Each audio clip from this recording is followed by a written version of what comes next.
Kind of young for a racing driver, huh? Yeah, I mean, I'm only 15 years old, so... Wow. That's impressive. Yeah. If only I was racing at that age. Okay, so my first ever interview. I'm a little bit nervous. I don't know if you can tell. But anyway, so today I'm here with Kyle Nisbet, who is the only Scottish racing driver in the JSCC.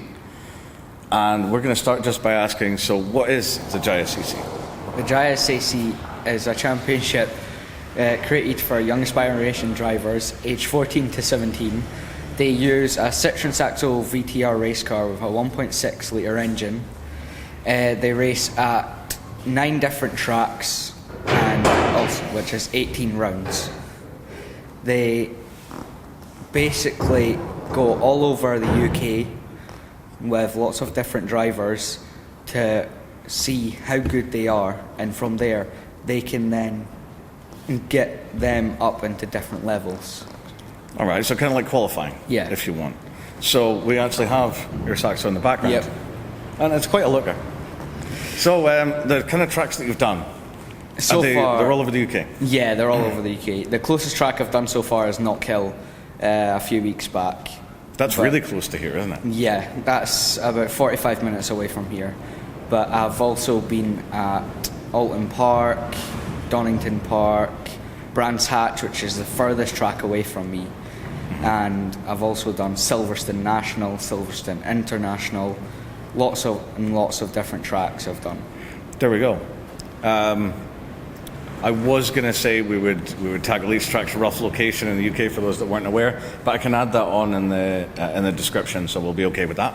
Okay, so Kyle, the next thing that I'm going to ask is, what got you interested in racing in the first place? Well, when I was younger, I started off on a quad bike when I was 3 years old. It was my dad that got me into it, really. From there, I then got a motorbike when I was 4 and started going about on that. And then when I turned 8, I went to my local go-karting track, which is where I started indoors racing in go-karts. They moved up into the senior class, racing outdoors. From there on, I progressed through the rank, managed to be able to win the championship on my last season of karting. From there, I then went to a couple scholarships, including the Janetta Junior Scholarship and the Junior Saloon Car Scholarship. From there, I then went into the Junior Saloon Car directly connected with? Yeah. Excellent, right, yeah. Sorry to interrupt you. The other thing that's interesting is, I love go-karting myself. I think it's great fun. I used to have a couple of karts, but that didn't end well. Friends crashed them and then I didn't have them anymore, put it that way. Do you still do karting now?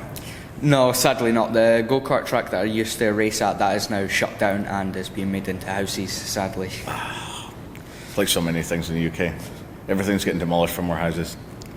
But anyway, so would you still enjoy doing karting, just as even a little bit of fun now? Yeah, I would enjoy it. There's been one time where I've went through to Fife and went to extreme karting. From there, I had a great time. Still love racing karts. There you go. Even though I'm in cars now, it's just karts are just something different.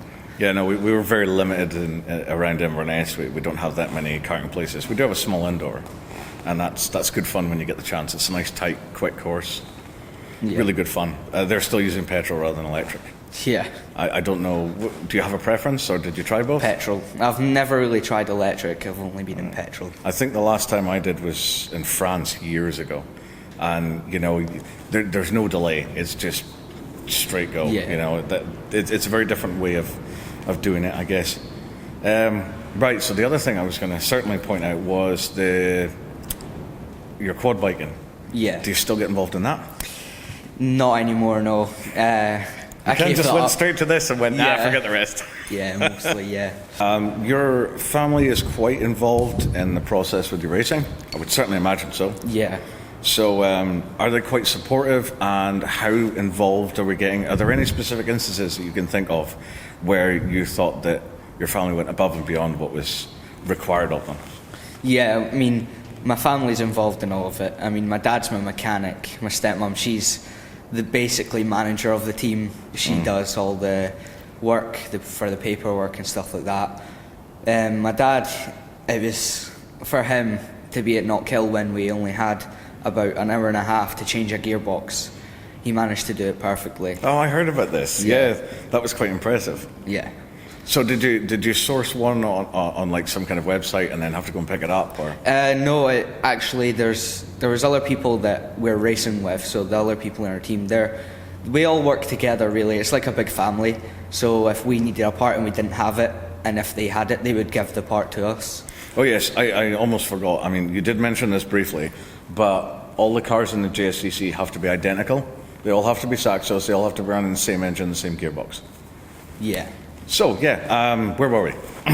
So, as I said, we're all like a big family. So if you need a part and you don't have it and others do, they'll give you the part. So like with the gearbox, what we're going to do is we're going to send it away, get it rebuilt, and the person we got the gearbox from, he's going to pay us for the rebuild, and then we're going to give him the gearbox back. All right, okay, very good. Yeah. That all works out then. Yep. And it's nice to see that there isn't such rivalry between teams. No, the only real rivalry there is out on the track. That's the only real Okay, one. and maybe a bit of banter here and there. Yeah. Excellent. That's what we like to hear. Okay, Kyle, so let's talk about sponsorships. Yeah. Now, I obviously see a few on the car. I'm sure you can talk me through some of them and who they are, and we'll maybe ask some questions about them. Yeah, well, FRONTLINE Construction over there, as you can see, that is my main sponsor. They've helped me last season and this season to be able to compete in this championship. They are the reason that I am actually able to compete. And I've also got PANDA Racing there. They've helped me, they've coached me in the car, they've gave me a V-Box, they've gave me equipment for racing, lots of different equipment I can use, basically. And then I've also got Bradbury Motors there. Yeah, I can see them there at the bottom. Yeah, I don't think you can see it on the camera, but you'll see it later on when we do the close-up shots of the car. They do all my injectors for my car. They do a clean service on them, see if they're all running good, just making sure that I've got the best performance I can get out of the engine. I take it they'll check the car over after every event, after every race? No, we do that ourselves. They just do the injectors for us. Okay. Then I've got A.Fulton Container Hire. They gave us a big container so that we can store a lot of our parts for the car. So like last year, before we had that car was actually a road car, and we stored that in the container. So is that on their site, or is that on a site of your choosing? that is on a site of my choosing. Excellent. Yeah. I was going to ask you one other thing about that. Frontline, did they give you some kind of parts or equipment, or? They just gave me money mostly. Oh, What that's they fair. done is they came to a deal with us, and then they also bought us 20 tyres for the season, so that we have enough tyres, and they gave us money on top of that, so that we can put that towards entry fees, stuff, fuel, anything we really need.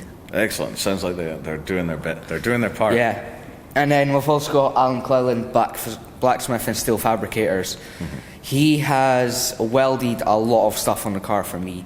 He wasn't able to do the roll cage, sadly, because we had to get a special roll cage builder for that. But he's welded plates onto my car, so he's welded one on my exhaust, because I've had a few times my exhaust has fell off and it's scraped along the ground. So it's to stop it from like getting scrapes and holes in the exhaust. He's welded plates on there, plates on the back of the car as well. Excellent. So the roll cage, is the person who made the roll cage for you anywhere on the car? No, he's not. It's by Custom Cages.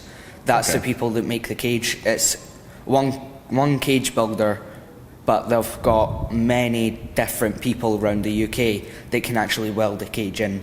So it's all the same cage for every car, unless this season you got the new cage. It's a different design. All right, so they've changed the design. Yeah. Interesting. Okay, we'll try and put links in the description for all of the sponsors, so you can check them out yourselves if you're interested in anything you've seen. One of the things you mentioned when you were talking about the sponsors was you mentioned something called the V-Box. Yeah. Now, I'm curious how many people would actually know what that is, so can I get you to discuss it for us? Well, a V-Box is basically a little box that you put in your car. It has a little lap timer screen that you put on your car, so you can see your lap times as you're going through, so you can see if you're getting quicker or slower. It picks up the actual lap position of your car where it is. So on that track, it doesn't matter what track you're at, it will always pick up at the start-finish line of where you go over. And in that as well, it's also got 2 cameras it can connect to. So I've got 2 facing out the front. I've got one facing me as I'm driving, and then one also facing out the windscreen, so that you can see clear view out front of the car. Okay, does it stream that video anywhere else? No, that brings it on to just a micro USB card or whatever it is. Okay, is the quality good enough that you could use that for, for shots, if you like, afterwards? Oh, that's excellent. But not just the V-Box I've got in my car, I've also using a GoPro Hero 7. I use one of them, and I've also got another actual vision camera that looks out the back view of the car, so that if anything happens behind the car, you can see everything that happens. Excellent. So would you be able to share some of that footage with us for us to put on the video? Excellent, that'd be grand. Are you open and available to have more sponsors on the car? Yeah, I am. I'm currently looking for more and more sponsors as we go along. I'm needing as much help as I can get to continue my racing career. Yeah, I hear it's very expensive. Yeah, it is. Do you want to let everybody in on how bad it is? Last year, we spent roughly about £22,000 for the whole season. You know, some people don't even earn that in a year. It's crazy, isn't it? Yeah. I mean, is most of that just getting into the races? Is a lot of it administration? Does that include any expenses the car brings in? That is most of the expenses. Is just entry fees into a race and basically administrations, tyres. Although luckily we got them from our sponsor, but not just that. It's also we'll need to buy parts for the car as well. All right, okay, so that's all included. Yeah. So your nasty gearbox repair is kind of in that figure, roughly? Yeah. Okay, that's not so bad. I initially heard when I think before we were discussing this that that was just the entry fees alone, and I was like, oh, that's horrendous. You know, but at least that includes some of the parts as well, so that's not as bad. Do you support any charities? And if so, do you publicly support them on the car? Yeah, one of them there is CRPS Awareness, Racing for a Cure.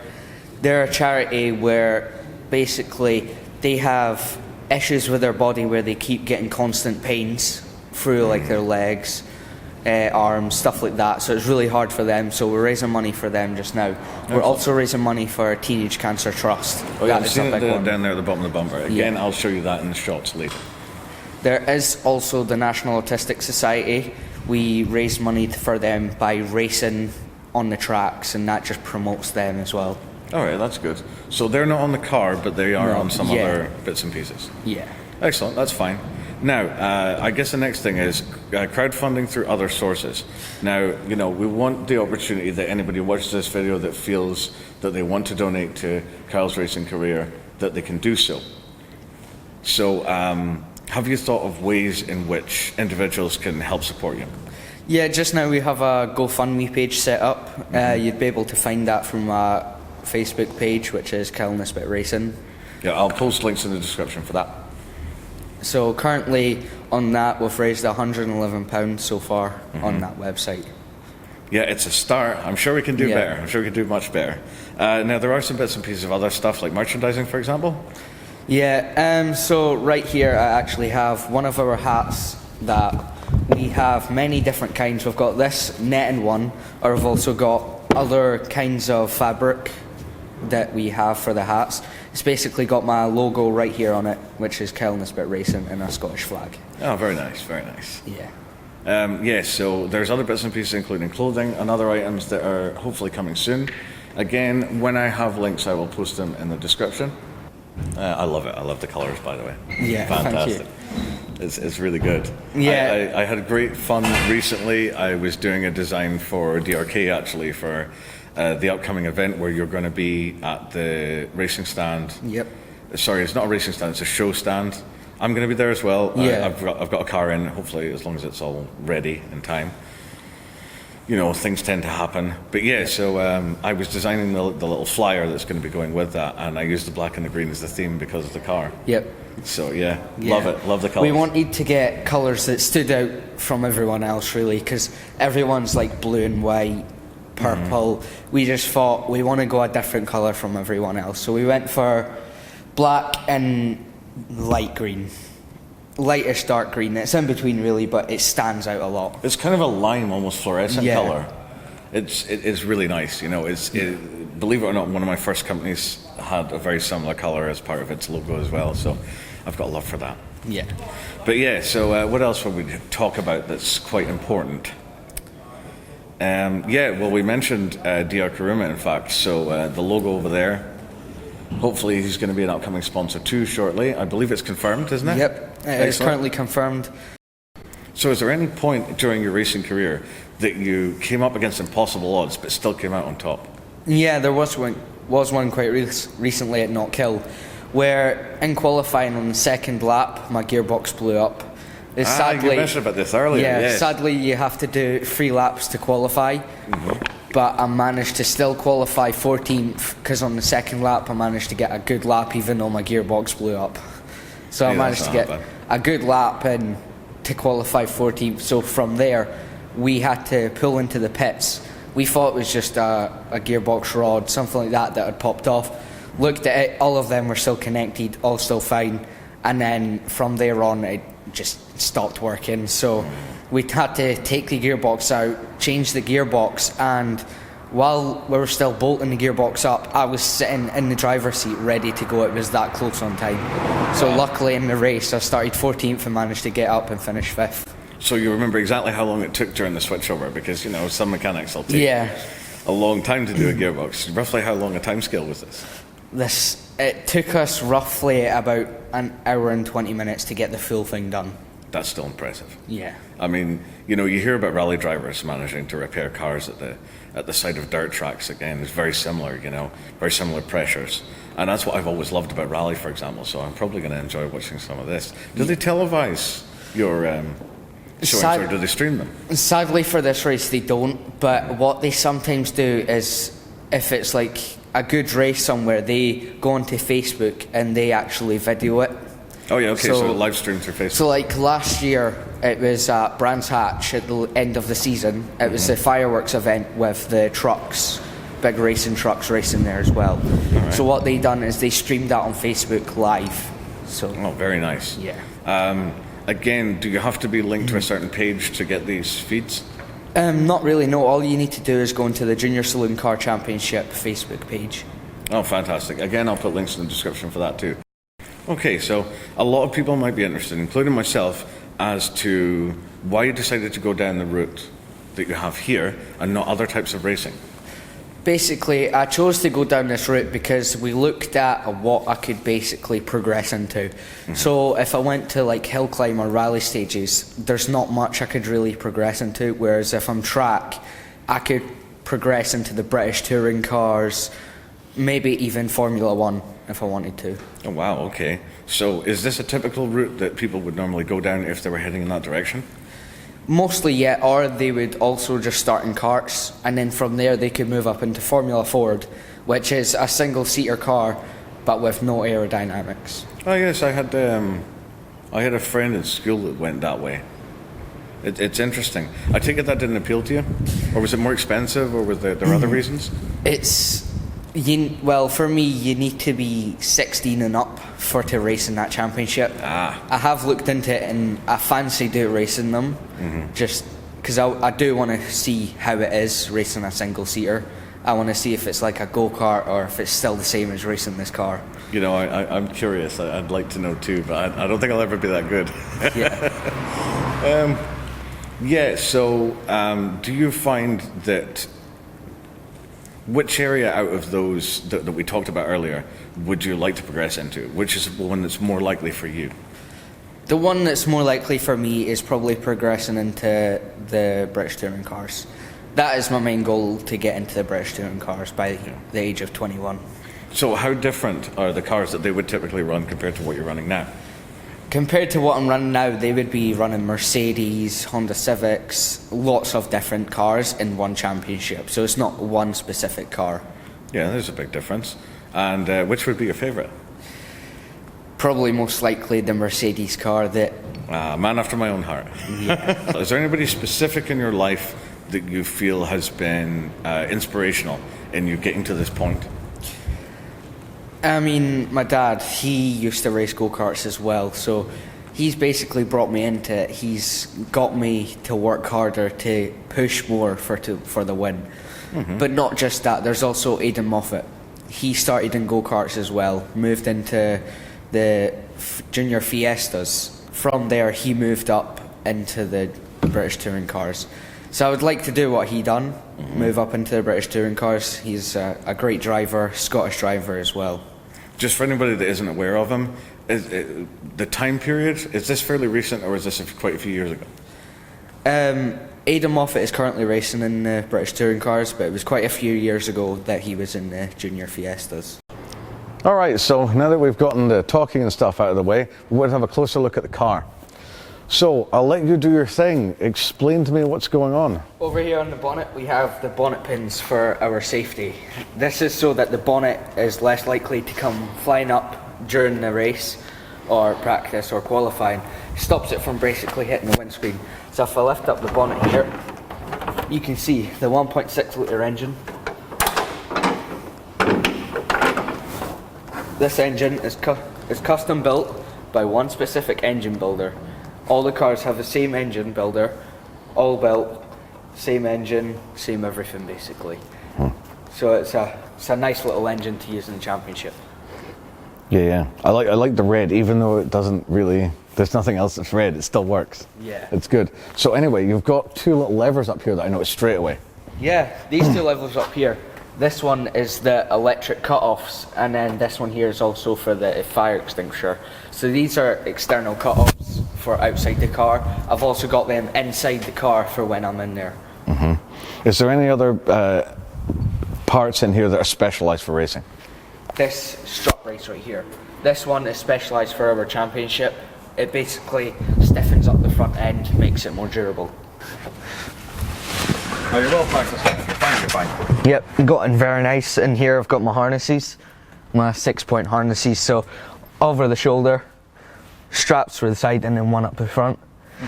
So in here I've got the quick release steering wheel, easy for getting in and out if you need more room. So then that bangs on, clicks on. Yeah. In here is where we've got the extinguisher pull, and then the electric start, and then also cut off. This here is relay race logic for the V-Box. This tells you lap times. This here is for most of the electrics, just like the stuff on the dash, things like that. On here, push start button. So what I can do is I can also start it up right now, if you want me to. Let's do it. I wonder how it sounds. So right here, electric's on. Sounds like a saxophone. Yeah. It's a good noise. Yeah. So in here, I've got like max 105 miles per hour. That's what I was doing at Knockhill along the straight. Oh, fantastic. Yeah. So, pretty good. How about you try and get in it now? Let's see. But we're going to have some fun now. Yeah, I'll give you a tip. Put one leg in first and then just try and slide yourself in. Alright, I'll give it a go.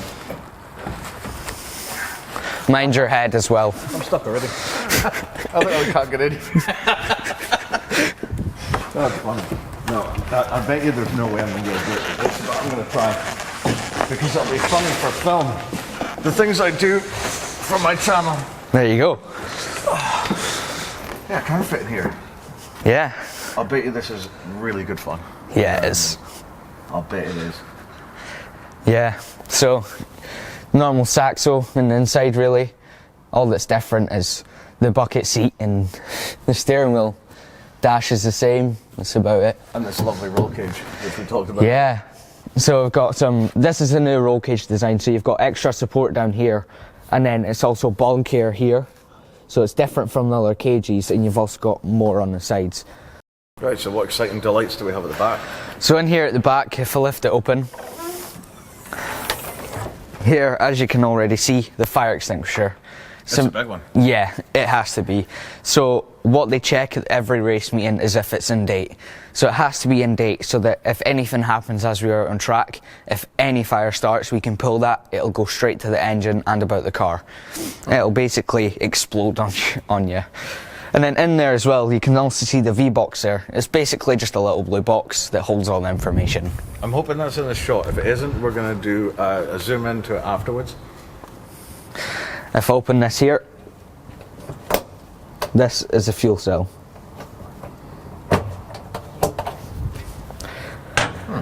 in here, this is the actual fuel pump itself. So it's an external fuel pump, easier for to manage basically. And here, this is all the fuel tank. This holds all the fuel. We've got about 3 different fuel filters in it.